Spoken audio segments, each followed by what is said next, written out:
Good afternoon. I'm Scott Forcino from eXp Realty, and I have with me Julia Bell from Movement Mortgage today for her kickoff video interview in her video interview series. We're going to learn much more about Julia and her company and how they work in their community with their clients and their local referral partners. We're really excited today to start and learn more about Julia. Good afternoon. Good afternoon, Scott. Thank you so much for having me. I'm very happy too. Want to learn more about your market. Now, where are you in the world? Yeah, so I am in Central Florida, and I have been doing mortgages for over 22 years here in Central Florida. I started out once upon a time just assisting my mom, and she has taught me everything I know about the mortgage industry. And as she has retired, I've taken the torch and run with it. You had asked a little while ago, why Movement Mortgage? And Movement Mortgage has literally reverse engineered the mortgage process for customers and for realtor partners. So we have systems in place that allow us to be at record speed, which is critical in this type of market. I've heard that. I've heard there's something crazy like 7-day underwriting and almost before the contracts are signed by both parties. How does that happen? So it's actually a 6, 7, and 1 process. So it's a 6-hour underwrite, and then our underwriters are bonused. Then it is a 7-day processing time frame in which our processors are also bonused, and then 1 day in closing. So technically from start to finish, we could close a loan in 8 days. Now, the holdup these days is appraisals. So it's taking longer for the appraisals to be completed, and therefore it kind of backlogs us a little bit. So I like to plan for about 2 to 3 weeks, but in this environment, we have to be very, very competitive, and we make sure that we're collecting all of the client's documentation up front. And I would tell a client to be very transparent and make sure to get us everything very quickly so that we can close quickly.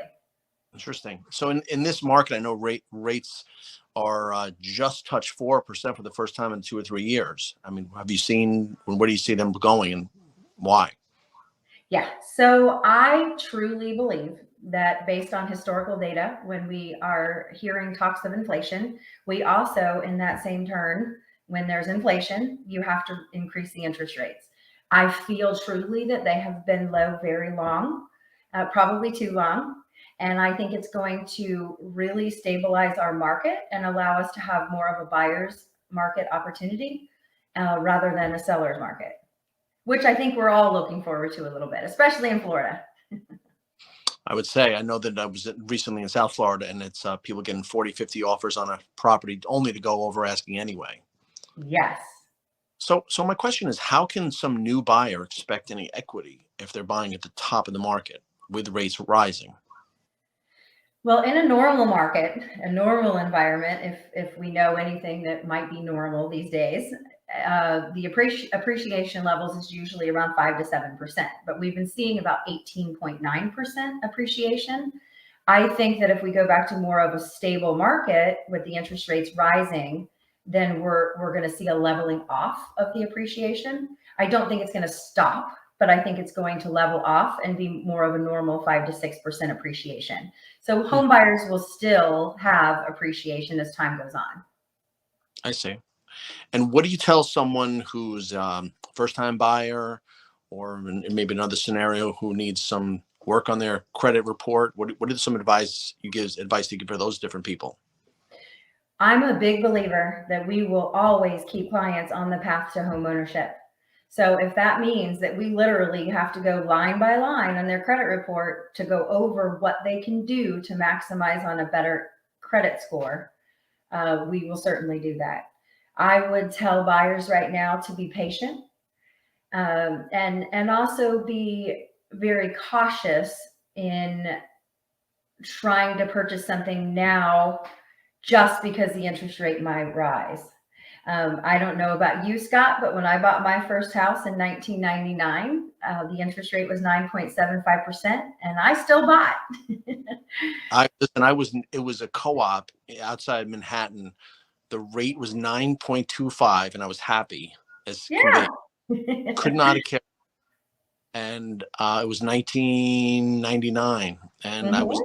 ecstatic. I mean, it's much less than a credit card, so why not? Is what I thought. Yeah, yeah, exactly. I know my mom had said that when she first purchased, hers was 23%. And that's similar to what a credit card is nowadays.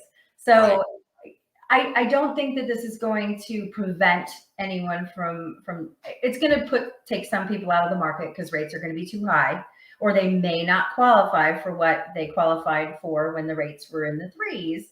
But this is still, everyone has to have a place to live. People are still going to purchase properties. I believe in that too. I think that this raise in rates could have a real beneficial opportunity where at least we know that the prices will be stable, and there are a finite number of buyers. So whoever completed their purchase in the last year and a half, they're out of the market. They're not selling. They have to hold. Mm-hmm. So that's positive. I recently saw a meme on social media going around that the interest rate on a rental is 100%. Did you hear Mm-hmm. that? So there's paying 100% interest on a rental. So no matter what, I mean, you have to buy to gain some tax relief or to give yourself a shot. Of course, people, there's another whole larger theory that's been around since you've been around so long, that after this and the prior, or I should say before this and the prior cycle, people didn't use their homes as banks. They just lived in it. I mean, generationally, they didn't expect them to be life-changing income events. Mm-hmm. What did you find out earlier on? I think that if everyone has to have a place to live, and regardless of whether they're renting or purchasing a property, they're going to have somewhere to live. So why not purchase now and start building equity? What goes up must come down. What goes down must come up. And it always will be a cyclical thing happening again and again, usually every decade, let's call it. So How have you helped the buyers agents get their clients and your mutual clients' offers accepted? That's a mhm, big it's positive huge. It's influence. huge. Yeah. So our team collects documentation immediately on behalf of our clients, not just self-employed borrowers, but also clients that are W-2. We're going to collect pay stubs, bank statements. And what we're doing is we're taking things one step further, and we're actually calling the potential listing agent and saying, by the way, we're representing the buyer that's just put in an offer on 123 Main Street, rather than waiting for that listing agent to call us. Because if they've got 24 offers that just showed up on their desk, and they have Mr. Jones's lender that's already calling before those offer window is closed, we're already going to have a leg up. And I also truly believe that reputation is everything in anything we do. And when you've been in the industry as long as the Julia Bell team has, we have a reputation in Central Florida. And so oftentimes the listing agent will know who we are. And that will really give clients a leg up in especially this market. If we're not just ABC Mortgage Company, we're a mortgage company that people know and they trust, and our paper is golden when we send that pre-approval letter. I think that's critical because if a bank exists and the person's qualified, they'll get a loan. But that's just I call it the money part. That's not the representation part. That's not the advocacy part, where someone Sure. bank like your own can really influence the transaction in a competitive market situation such as this. A seller and their agent, if they're sophisticated, would understand that the buyer's been really thoroughly vetted and is eminently qualified and complete the purchase stress free. That's Yeah. really, I think, the biggest benefit. And I will tell you, I don't really oftentimes hear that. I know that where everything is so much business as usual that there are not many efforts towards advocacy and truly representing the borrower. You did your job, and that's for the realtor, but unfortunately, if they're not in a deal, they don't have anyone to represent. Sure. Interesting. What do the sellers say? What do the sellers agents, I should say, listing agents say at that point? Well, I always started out with something a little funny, and I say, I've read the contract, and they always are like, oh, a lender read my contract? And the answer is yes, we read our contracts. I want to know, what are your expectations about dates? I want to make sure that we are meeting the criteria and the dates that contractually our client is obligated to to live up to. And then I tell them very candidly, I know you've never worked with me before, and you probably think that this is going to go sideways, but I want to reassure you that the Julia Bell team is going to be with you every step of the way, and that I will be calling you weekly to update you on what's going on with the transaction. Listing agents don't hear that from lenders, but they hear it from us. Yeah, and that's tough. There's always this thought also that anyone from the buyer side should never be calling anybody on the seller side except the two. That's and then in New York, where lawyers are involved in the transactions, in the past, I would reach the listing agent, and somehow that was this barrier where you're not supposed to go across. But look, we're all on the same team. We're all looking for the buyer. They're all looking for the seller. But these are not in adversarial situations. We're looking to cooperate and get to the finish line. Very much so. Yeah, that's ideal. That's the way it should be. So tell me, in a referral partner, I know that agents almost always initiate the transaction by referring the buyers to lenders, but there's also, I think, a chance to reciprocate. So what are you looking for, and what do you offer to your potential referral partners? Two-way street, I believe. How do you think you can help them versa?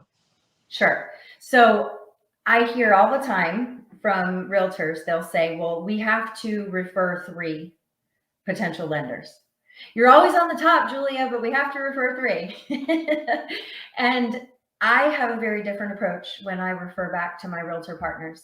First, if they're not associated with a realtor, I'm going in my pipeline to make sure that it's not associated with a realtor. And there are times where past customers will come back to me, and then we find out that the realtor has retired or whatever the case may be, and they're not in the business anymore. They moved away, yada, yada, yada. So in that case, then I'm going to put one realtor in front of that potential customer, and I choose very carefully to make sure that I pair up personalities. Because if I know that I have a past customer that needs a lot of hand-holding, I'm going to put them with a nurturer. And if I have somebody who needs a little less attention, but really thinks it's important to work with a top producing agent, then I'm going to pair them up with a different, I'm going to pick personalities. I think it's very important to put like-minded people in together to pair them up. I agree. I mean, those type of different approaches could easily clash where in those situations where I'm usually the one who's pushing people, and some don't want to be pushed. It's the weekend. I said, you're buying a house. It's the weekend. I mean, you got to move, guys. And you can't make someone move and they can get offended. I think that matching styles is paramount. It's great that you do that. One of the reasons I made PlugIntro was for myself. I did not have enough people to reach, and I didn't have enough value to offer them. So someone like yourself has the opportunity to affect others so positively, can give these agents a chance to co-brand with you and to meet their community and to offer the opportunity for those people to promote their businesses. So there's always a way to reach people. I mean, now with this type of platform, any agent would want to speak to a lender such as yourself. Anyone in your community who's got a business or a profession would want to be an active participant in this opportunity, because there's more and more people to meet. I think, and this is one thing I want to ask you about, and with all the methods in place, with a digital platform such as this, and it's anytime on demand, I wonder if you agree that there's really no other way to reach people. In the North, we're still affected with COVID a bit, or somewhat, or it's not going away. Plus winter happens every year. I think it's a nice opportunity to reach people the way they're on their phones anyway. What do you think? Oh, I completely agree. And I feel like I wish that more lenders and more industries would give back. And this is such a wonderful way to give back to our partners and to really get people to engage utilizing the social media platforms that we have so readily at our fingertips. Yeah. Well, I mean, the social media, we've used what I've seen a use and a real misuse, where there seems to be sometimes a broadcast, a look at me, where there's really not a focus on your colleague, your contemporary, your contacts, the moms at school, your former clients. At this point, I think that we all either need kind of like a local resource, like an Angie's List, or a way to promote. In my own PlugIntro platform, I have anywhere from DJs and limos to my dentist and my accountant, where that's a real chance where positive local business exposure is gained. I know that you've already invited realtors, and I mean that. Tell them what you think and how you can benefit them using this platform. I want to be able to connect people with the right people and give them the opportunity to earn more business, but also to be able to engage with additional opportunities and to really show them the benefit of, hey, I'm going to show Mr. Jones today, and we're going to tell all about who he is and let him have the opportunity to maximize on getting his people showcased. That's my big thing. I want to be able to give back more than what we do, because at Movement Mortgage, we're so much more than just mortgages. And I think that when you lead from a servant leadership position and you truly give, then money and opportunities will follow and present themselves. So my goal is to help you and help the realtors and help local businesses grow their platforms. Yeah, I think referrals are great, but sometimes they're tough, especially in a formal structured setting where there's referral exchanges. Referral may not be able to happen every week or every month, but introductions, I think, are so easy, where you can match the blue, white collar. You can meet people who never would have met otherwise and let something good happen. I mean, let me ask you about you. Could you recall maybe a great referral or a great introduction you gave or got?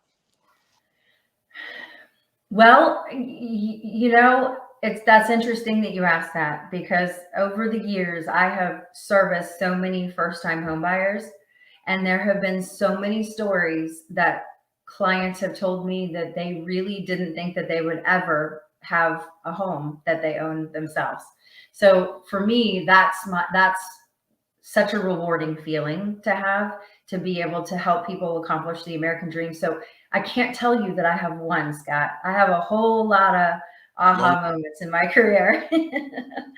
Well, I think that's the lifeblood. I think people who continue to grow through others, with others. I mean, I think, you know that expression, if you've heard of, you want to go fast, go alone, but if you want to go far, go together. You ever heard that one? Oh, yes.